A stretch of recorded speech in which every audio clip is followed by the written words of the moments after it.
This is Dennis Donohue. Welcome back to another episode of the Grower Talks under the Platform 10 umbrella. And I'm pleased to have joined me my good friend Peter Wren-Hilton from Down Under. Peter, welcome. Welcome, Dennis, and it's great to join you today from Down Under. I must say, very different, I think, kind of day here. Of course, it's midsummer here in New Zealand, so 26 degrees centigrade outside. The sun is shining. I'm looking at the sea. It's perfectly calm at the moment. So probably a bit of a contrast to certainly parts of North America at the moment, where I think it's up to kind of minus 30 in some regions. So yeah, I know where I'm very happy to be at the moment. All I can do is complain about it's a little chilly, hence the flannel shirt. The rest of America, that's an apt description. Peter, we've got a terrific guest today. I'm excited to welcome Josette Lewis, who's the Chief Science Officer for the Almond Board of California. She's been a good friend for a number of years, and almonds are we talk about specialty crops, but when it comes to specialty crops in California, almonds are top of the chart. So, Josette, thanks for joining us, and terrific to see you. It's great to be here and also glad that it's not so cold in California where we are either. Yeah, no, no, we are thankful for that.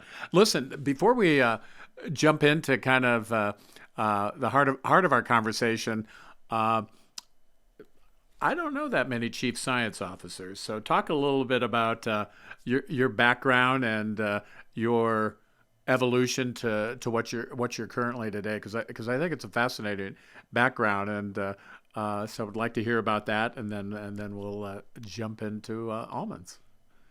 Sure. Well, I perhaps this role among the ones I've had maybe plays most to the PhD in molecular biology that I got about 30 some years ago. So I've had since then a very diverse career in agriculture. I spent the first half of my career working in international agricultural development for the US government. So I've had the benefit of seeing farming really all over the world and a number of crops that are very familiar, but also some that are not so familiar. Then I left government to do business development for a small biotech company here in California, brought me back here to the state. I worked for the University of California, Davis, helping launch a World Food Center. And then right before joining the Almond Board, I was with the Environmental Defense Fund, an environmental organization leading up their sustainable agriculture program, looking at how to uh, reduce the environmental footprint of crop production in the United States. But thrilled to be with the Almond Board. It's great to, after so many years, really focus on agriculture in my community. There's almonds throughout the Central Valley where I live, and I could probably get to an almond orchard in about 5 minutes from where I'm sitting. So that's a real benefit from having worked globally for most of my career. And for the almond industry, I oversee research, which spans just about every aspect of growing almonds. And also, we have a really interesting program around almond co-product utilization as the industry strives to be zero waste. So, putting the hulls, shells, and trees to productive use as well. And then we also fund human nutrition research, looking at almond consumption and some of the health benefits associated with that. So, a broad and very long history of supporting research from the almond industry. Well, it's no secret those who are familiar with the California ag landscape and the commission landscape. The almond board is really the 500-pound gorilla when it comes to research. Can you talk a little bit about its commitment, why its commitment, and really how it's able to pursue those types of projects you laid out? Sure. Yeah, well, it's been about 50 years now since the Almond Board began funding research. So many people before me have steered that ship.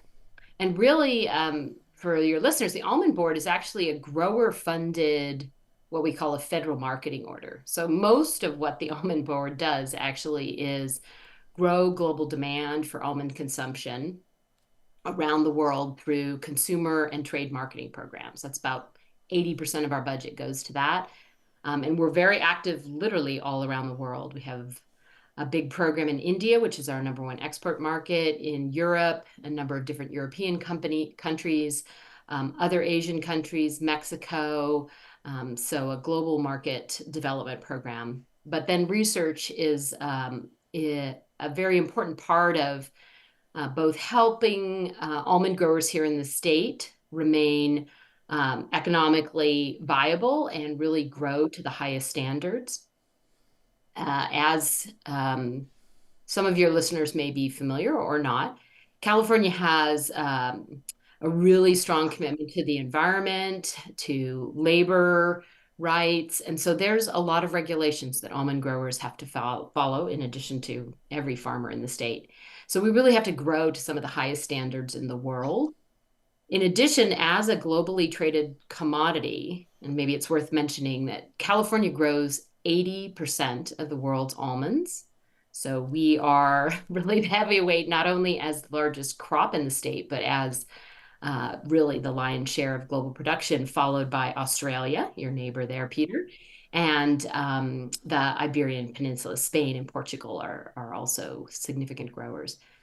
So California almond growers have to really produce almonds to the highest standards of labor, environment, water, pesticide regulations, you name it.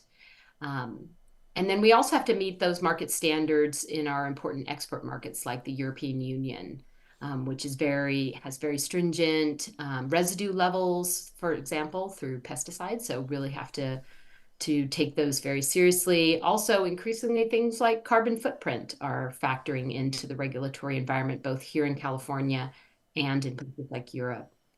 And then lastly, consumers are an important factor that traces all the way back to the orchard in terms of those production practices. Consumers want to not only eat a high quality product that tastes really good and is good for their health, but they also care about how those almonds are grown. And so we also do research that helps support our market development programs and helps give growers new tools that will not only help them meet the local regulatory environment, the export market, but also really deliver that value to the consumer. Quick question, and then I know Peter wants to jump in with a question. You mentioned consumers. How do you connect with consumers? Is it just you get a bunch of emails, or my sneaky suspicion is you've got a more organized outreach and interaction. So how does that work? Absolutely. So we have a pretty sophisticated global market development program, and we do market research in most of our key markets, where we can do consumer research within that. So that helps us understand what are the attributes that consumers already understand about almonds. For example, they're considered to be a very healthy food now, which is all because of all the research we have funded over the last 25 years. But also, we do market to the trade, so to the CPG industries that use almonds as an ingredient, and we get information back as well through that channel as to what those companies are doing to meet their consumer demands. And that can trace back then to programs that we fund through the Almond Board to help meet those consumer interests. Okay. Peter? Yeah, just picking up Josette there on the consumer. I declare an interest. I am one. Just to let you know that my wife insists each day that we have almonds with our lunch. So very, very familiar with those. And in the same way that you are only 5 minutes away from local orchards, here in Tauranga, I'm surrounded by kiwi fruit and avocado orchards. There's nothing better to actually be based right in the heart of horticultural land. So I understand that. Now, a question I've got, I was intrigued to hear that the average size of an almond grower's kind of property is 100 acres. And I think there are about 1.5 million acres in production in California. So that's a very, very large number of growers. Just talking a little bit about the board and the organization, how is it structured? How do you engage and communicate with that number of growers? Is it through co-ops, through different processing plants? What's the model that you use to ensure that everybody effectively is on board? Right. So we have a number of ways to engage with the industry. In fact, every 5 years, almond growers have to vote for the continuation of the almond board, to vote for a continued voluntary assessment that they pay then to run these programs for growing global demand through market development and also the research programs.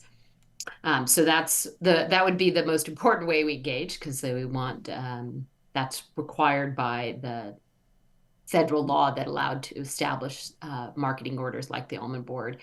We also we do communicate directly through the almond board. We have quite a significant industry communications effort spanning a lot of different media channels. We also communicate through different segments of the industry. So the way the almond industry is broken down is you have the growers, and we do have about 7,600 almond growers. 90% of those are family-owned farms. And as you mentioned, the vast majority, 70% of those actually farm 100 acres or less. So a lot of small farmers. So we try to reach out to them directly through our communication channels. We also work through the next segment of the industry, which are hullers and shellers. That's one business that, as its name implies, takes the hull off the almond and takes the shell off the almond. And those can be co-ops or they can be independent businesses. And many of those are also avenues. They'll invite members of the almond board to come and talk to the growers and share information that way. And then we have the last segment of the industry are what we'll call handlers or almond processors that actually finally produce and grade the product to that gets sold onto the marketplace, or they may add value by slicing and dicing or blanching or making almond flour or high protein almond powder, some of those kinds of products. And so those also can be avenues for us to communicate. We do have one very large cooperative in our industry, Blue Diamond, for those who are familiar with that retail brand, that is a grower-owned cooperative. They also take a lot of our information and share it out. But then we also work through some indirect channels. A lot of the research we fund is with cooperative extension here in the state. This is the public arm of our research institutions that service agriculture here in California. And they themselves are channels for communication from research that's funded by the Almond Board. And we also work with private service providers to make sure they get the latest information and can disseminate that in their businesses as they serve almond growers. So a pest control advisor or a certified crop advisor, a fertilizer dealer or an agro dealer, those are also really important information channels to get the latest best management practices out to the industry. So a lot of different ways, including direct communication, but also through all these different partners we have in the industry. Maybe an unfair question, but how are your growers in terms of trying new attitudinally in terms of trying new things? Are they receptive to, hey, we need to look at new things? Golly gee whiz, here comes some more regulations down the pike. We better be ready to go, or is there a little resistance? If you have that many growers, I'm sure all of human nature is in play. But culturally, where are the almond growers in terms of, hey, it's a brave new world, and it just there's a lot of stuff going on, and we gotta change with the times. Yeah, well, as you say, we have a lot of growers, and some of them are, not necessarily always progressive. But I would say, on a whole, the industry is very progressive, and the growers are quite progressive. They're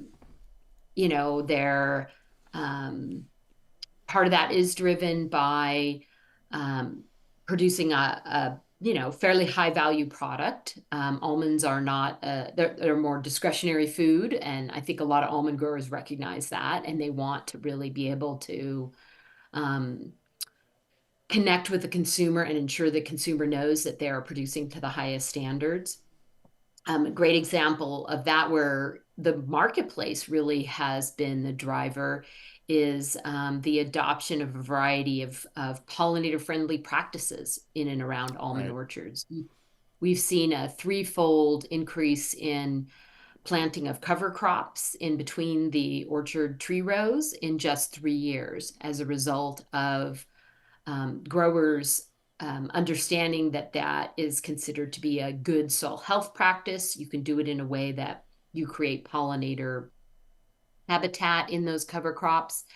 Some of those processors in our industry have actually rewarded growers for financially in terms of a better price for using some of those pollinator specific practices.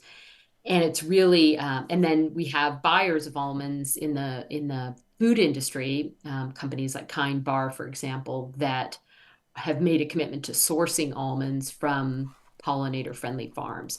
So in that's a beautiful case illustration of growers going the extra step and being rapid in adopting a practice that is backed by Almond Board funded research. We funded a lot of research on cover crops, showing what benefit offers to the grower in terms of improved soil quality, improved water infiltration during these winter rains that we're just in between as the sun shines today. That is improved by using cover crops, and then also benefits to honeybees. And honeybees are an essential input into almond production. So that research, the market value, and providing that information through all those channels I talked about. We actually have a cover crop guide for almonds. All those tools together sent a strong signal, and growers responded very quickly. Other cases, as you mentioned, the regulatory may be a significant driver of change in practice in the industry. And we've seen that as well in some of the ways some of the types of equipment we use to harvest almonds, to reduce the dust that they generate, was a regulatory driver. Another example on the regulatory side is because of air quality concerns, you can't burn an orchard at the end of the life of an orchard. Through Almond Board funded research, Cooperative Extension developed a technique called whole orchard recycling, whereby you can make wood chips out of the entire orchard on site using very heavy equipment, and then bury those wood chips into the soil. And what drove this rapid adoption, now over half of the acreage that is turned over, an orchard that's pulled out at the end of its 20 to 25-year life, about 50% of them now practice whole orchard recycling. Because they have a regulatory, they have to find a way to deal with those trees. They can't burn them. But also now we realize, well, they sequester 5 tons of carbon per hectare when you do that. And it improves yield and water holding capacity if you replant on that site. So kind of a triple win that was initially born by regulatory pressures, but then now is adopted very rapidly also because of the benefit that it offers to the next orchard. Well, given your global footprint, and then just kind of following up on that conversation, let's transition to kind of the impetus behind Platform 10, and you operating globally. In California, there's a lot of conversation about the roadmap to 2050, but Europe's a real live market for you. So you all have got a couple of other dates on your mind in terms of, where there's the possible reduction of pesticide use by 50% by 2030. And so how does your group of growers look at that? And then, one of the things that we're embarked on with Platform 10 and with the Almond Board is, in that kind of the midst of that shift of that IPM pie chart, less chemistry, more biology. How did you choose your priorities to get ready for a rapidly approaching future? Yeah, that's if you were to talk about the top challenges in growing almonds, probably number one is water. That's in limited supply, and there's a lot of regulations, and we'd like to think that consumers we would like consumers to think that we use water responsibly. But then the second biggest issue is pest management, or how to control the many pests and diseases using more sustainable practices. And while we do have a long history of integrated pest management and looking for cultural and biological tools, and we do have a number of those that are very widely adopted in our industry, we still really need to keep pressing forward on using all options in front of us to reduce the amount of pesticides that we use to control insects as well as diseases. There's fungal and bacterial diseases as well. It's particularly hard when you grow a tree. So maybe something that maybe a difference, Dennis, with all the lettuce and strawberries you have around you. You can grow several generations of lettuce in a year, so those little plants aren't exposed to the pests and diseases for a really long period of time. You grow a tree for 25 years, just like a person, you can accumulate a lot of health threats throughout the years, and you're constantly trying to stay ahead of that curve and stay healthy.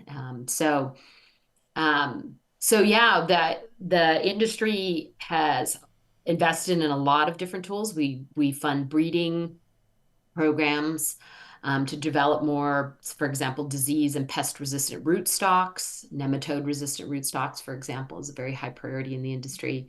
Using conventional genetics, and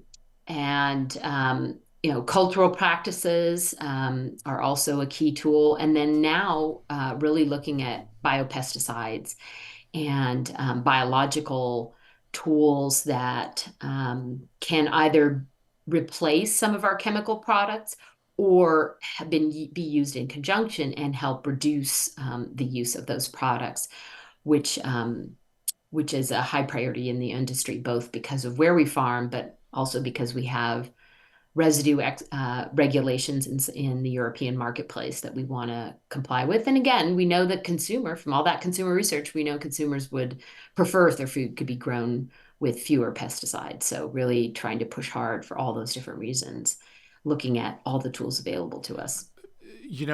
And I kind of going back to the beginning of our conversation, kind of that consumer preference relative to pesticides, is that showing up specifically, or is there context in the sense that kind of a general awareness that these tools are often used for a reason in terms of quality? Is the consumer, because I'm going to guess, and then just thinking through the industry and the various companies and players I know, you get as much information as anybody. And is there a give and take in the consumer's mind, or is it, hey, just we're willing to make some trade-offs on quality for less pesticides? Do you have a sense of that? Yeah. So the one thing that's interesting about the almond market is it's very low production of organic almonds. So particularly in contrast to vegetables or fruits, which you tend to see more organic options. In California, organic almonds are significantly less than 1% of the total acreage. And even in Australia, I think it's even less than that. And in Spain and Portugal, the degree to which there is organic production, it's mostly a very old traditional lands that are just basically not intensively farmed to begin with. And so that's sort of by default almost organic. So it's not that the consumer is necessarily specifically concerned about almonds using pesticides, but just all food in general. I think the consumer awareness around how their food is grown and wanting to see more sustainable practices, including reduced pesticides, which is not just an environmental concern for consumers, but also for most food products, it's considered a health concern as well. Now, almonds are the part that you eat is actually covered by two other products, a shell and a hull. So there is very little pesticide exposure to the kernels. But nonetheless, we do know from the consumer research that we do that consumers would like to see less chemical inputs into their food supply, particularly pesticides. So, an important thing for us to always continue to push forward on finding cultural and biological solutions that can displace some of that. Can I just dig a little bit deeper, Josette, into particularly the work you're doing around biologicals, because that's clearly one of the key themes for Platform 10. I know in some ways you're almost ahead of the game because the Almond board have already been running field trials. And I wonder whether you could just talk a little bit about how those field trials were identified as being important, and the process that you've gone through to begin to run those field trials across different grower properties. Absolutely. So, like many of the ways we decide what to fund, we really try to convene a committee. We actually have some standing committees that advise and then actually approve funding from the Almond board. So, in the area of pest management, we have a working group that represents not just growers, but pest control advisors, cooperative extension, other industry expertise. And from that, we were able to really hone in on what are the primary problems we're trying to solve. So very specific pests. Navel orangeworm is a big pest for us here in California, and almonds, for example. Certain diseases, bacterial and fungal diseases that we experience in almonds. And then weeds are another one. And that weeds have to do partly with the way we harvest, but also because we have minimum residue level requirements to meet the European standards. And so really industry input was essential to deciding what priorities for what priority problems are we trying to solve in the area of pest and disease that we want to look for biological options. And then we invited companies, as we are doing with Platform 10. We put out a solicitation to companies and said, hey, we're interested in biopesticides that may address one of these priority constraints. And then again, we turned to the industry. We convened a committee of cooperative extension specialists who really understand these pests and diseases very well as commercial pest control advisors, people with industry experience in the biopesticide industry, to sit down with us and review those applications. And very importantly, to also help us think about how the trials should be run, because we're sort of comparing against industry standard or farmer-grower standard practice. So we're trying to not necessarily just look for organic options, but to look for options that can compare to current practice, which might include cultural and biological tools as well as chemical ones. So there was a lot of robust discussion about that. And from that, we narrowed it down to 5 products to start with this spring. We have 2 different contract research organizations who will run the trials. And that is because the Almond board, when we put out recommendations, which we do to the industry, we really have a lot of influence, and we're considered a reputable source of information. So we really need to see data that's collected from multiple locations over multiple years to account for both, range in weather, pest and disease pressures. We have about a 500-mile region of growing almonds, so the climate can vary significantly over that. And by doing these over multiple farms and multiple years, we can account for that variability to get to a place where we feel like that we have a pretty good sense that this is going to work for most people, most years. That's the goal.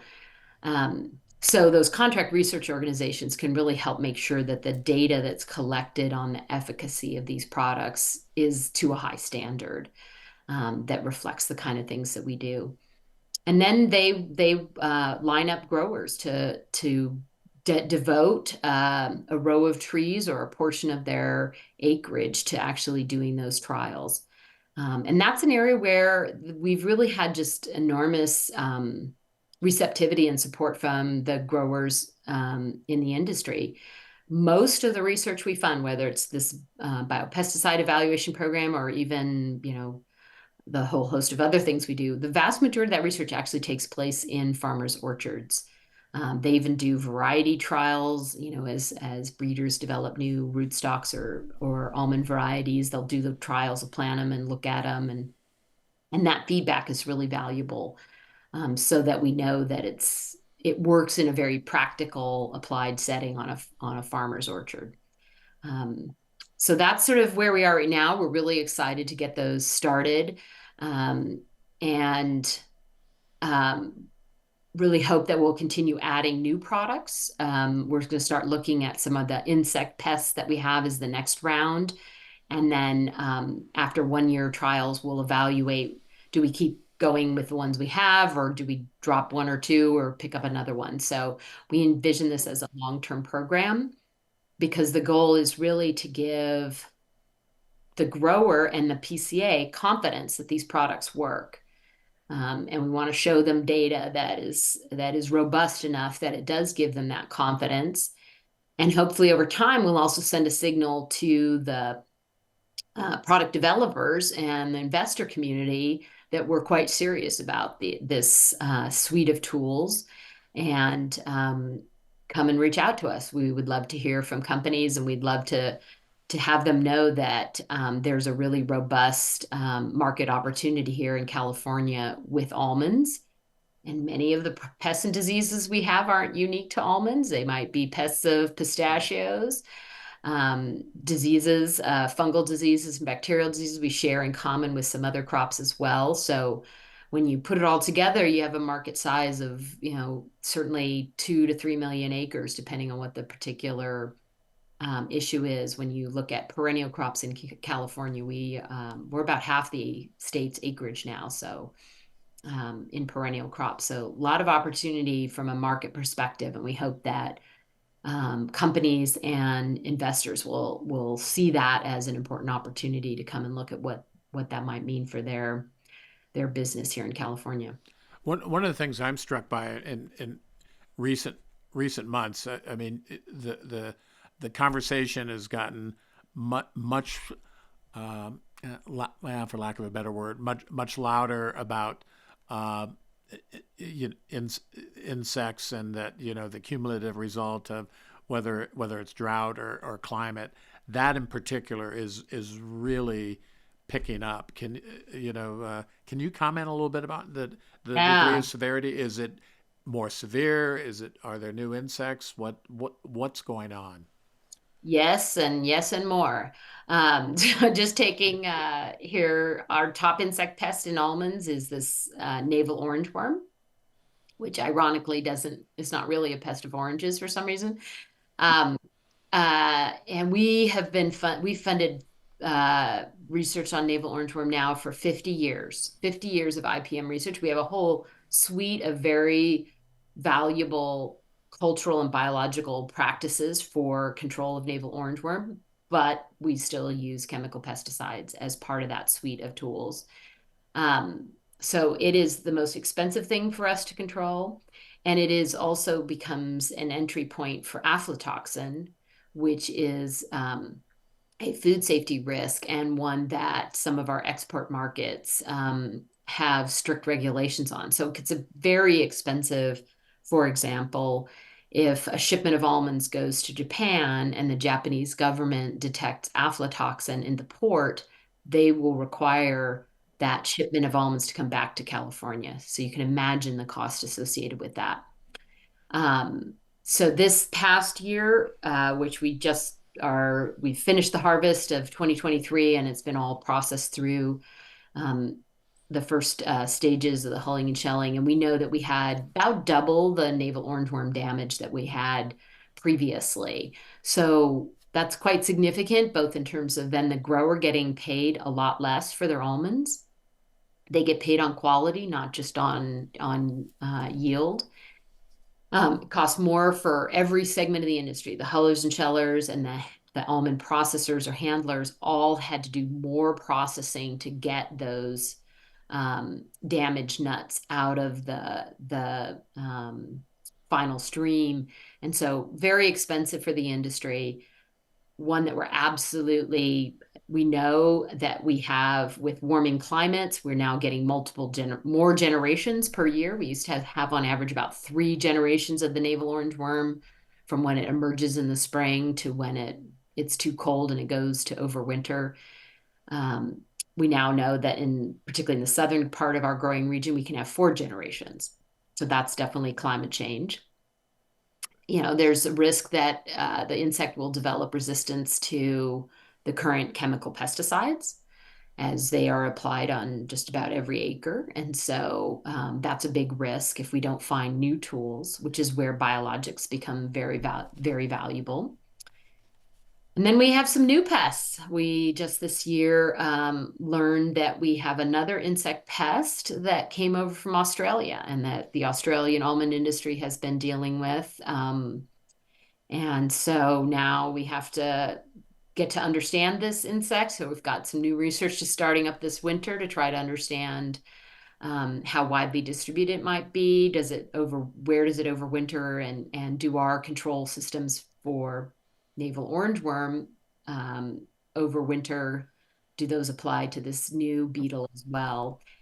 And then we do not have any chemical pesticides that are likely to be efficacious in the orchard for this particular pest. So lots of, there's a lot of generations of insects in any one year, and that natural selection takes place. So they're developing new habits that can make it harder to control in the orchards. So definitely it's a constant battle. Well, Peter, let the record show that the Australians did it, not New Zealand.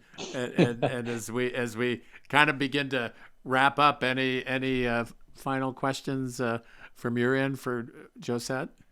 Well, just on that, just to let the wider listener group know, Dennis will be joining me next month in New Zealand and Australia. So we'll be very careful what we say about our Australian friends. We do work very closely with them. I must say, there's a very strong. Didn't say we didn't like them. We just didn't. It just sounds like we're not real happy about the pest. Okay. We're good friends with the almond industry in Australia too. No, I'm sure everyone's on good terms. Them at our annual meeting, and I was just down there last year. So there's mutual relationship and appreciation for sharing information. Yeah, I'm sure we only import pests. We don't export any, right?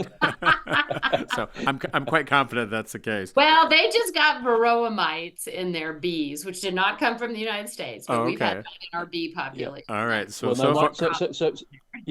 my final question isn't so much a question; it's more of a comment. Just before we started this call, I shared the view that Jackie, my wife, gives me 7 or 8 almonds per lunchtime. You advised actually the optimum number is 23. That's right. 1 ounce almonds a day. All I can say as a consumer is that we will become a bigger consumer than we have done before this podcast, because I wasn't aware that 23 was the optimum number, but I'll make sure that becomes our lunchtime serving over the coming days. Well, I'm pretty sure I'm in the 26 or 27 range, so I'm doing my bit. I promise that I'll eat more kiwis and drink some excellent Sauvignon Blanc. Very cool. There you go. Josette, just kind of closing.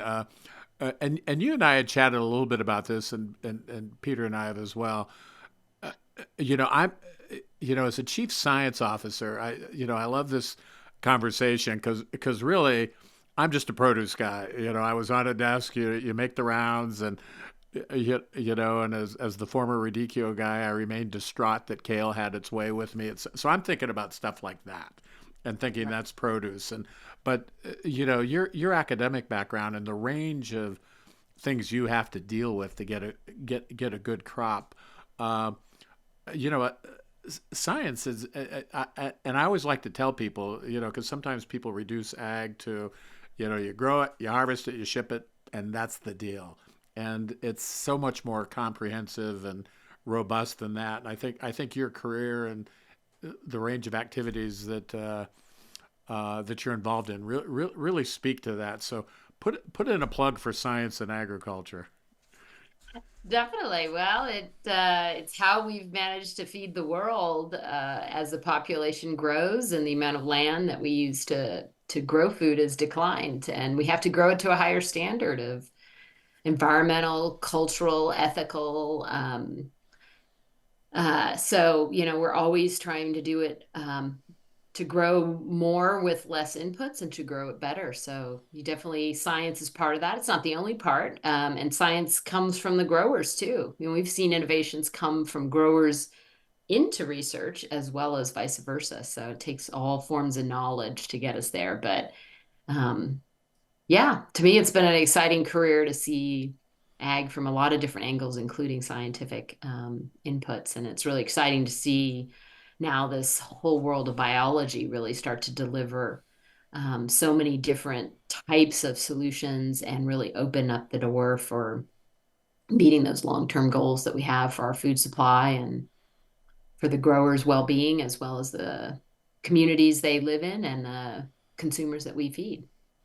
Well, Peter, now, Josette, how many growers did you say you represent? 7,600. As I recall, it was 7,000 plus. So when it comes to the grower talks, the almond growers are very fortunate that somebody like Josette Lewis talks on their behalf.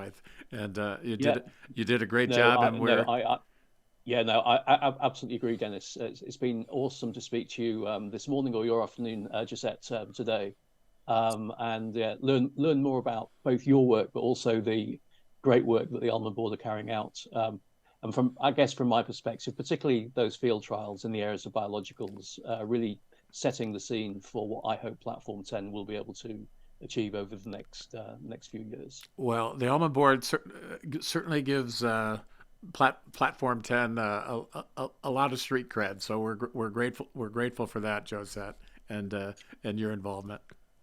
Well, thanks. It's great to be on this podcast because we really do need innovation from all over the world to solve the problems in almonds. And again, I would say if you're an innovator or an investor, those solutions are probably not unique to almonds. They probably work for other crops, other perennial crops, and even some vegetable crops.